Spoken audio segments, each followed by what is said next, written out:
70 years ago, on the 10th of December 1948, the United Nations General Assembly adopted one of the most important pieces of legislation in modern history, the Universal Declaration of Human Rights. The Declaration has since been translated into over 500 different languages and represents, through its 30 articles, the belief that all human beings are born free and equal in dignity and rights. International conventions have reinforced the Universal Declaration of Human Rights to specifically address the rights of children, women, workers, migrants, refugees, indigenous peoples, and persons with disabilities. In the last 70 years, the world has come a long way in terms of improving human rights. However, challenges persist in securing universal access to all human rights. It is alarming to even see a regression of past advancements as racism, intolerance, protectionism, and militarization take rise around the world. Guyana has also come a long way since the declaration was signed. Guyana is an independent nation with civil and socio-economic liberties and progress in development indicators.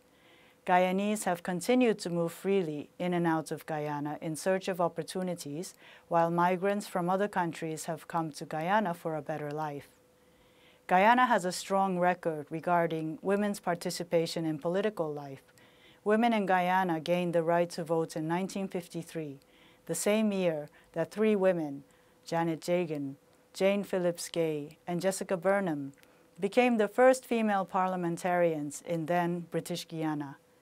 Aided by legislative quotas in political party lists, women compose nearly a third of the National Assembly, which is the highest proportion in the Caribbean.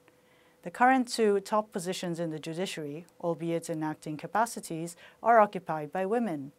Girls and women have equal access to education and tend to outperform males. Nonetheless, challenges still lie ahead for Guyana. Despite the upper middle income status that will rise exponentially with the arrival of oil, stark inequalities are still present in gender and in socio-economic status, with poverty estimated to still hover over 30%. Historical rivalries between the 2 ethnically based political parties continue to instill mistrust and division between the African and Indian origin Guyanese and marginalize the minority indigenous population. We need to do more to eliminate discrimination and social stigma of single mothers, children from families with challenges, members of the LGBT community, persons living with HIV, persons with disabilities, and victims of abuse, trafficking, and violence. The establishment of a dedicated sexual offenses court, children's court, juvenile justice bill, code for prosecutors, anti-trafficking task team, and the Caribbean Court of Justice's decision of the unconstitutionality of colonial anti-cross-dressing laws are important milestones in the protection of human rights in Guyana.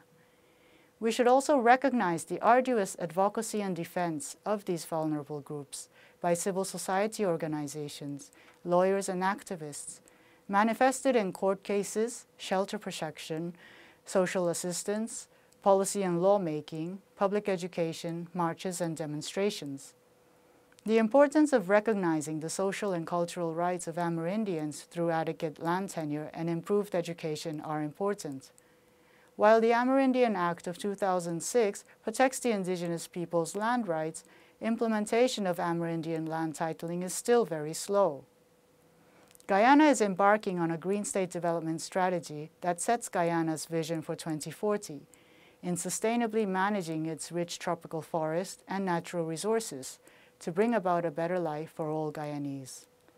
The strategy will be the roadmap for Agenda 2030 and the Sustainable Development Goals that infuses a rights-based approach to development. The United Nations is Guyana's committed partner towards securing equality and human rights in a sustainable and comprehensive fashion, with no one left behind. Guyana's strength is its diversity, but without a sense of unity, diversity is reduced to division. We need to harness the common belief across Guyana's rich religious and secular tapestry that the value of every human being is inherent and sacred. The route to achieving equal rights, irrespective of ethnicity, gender, or sexual orientation, starts on an individual level.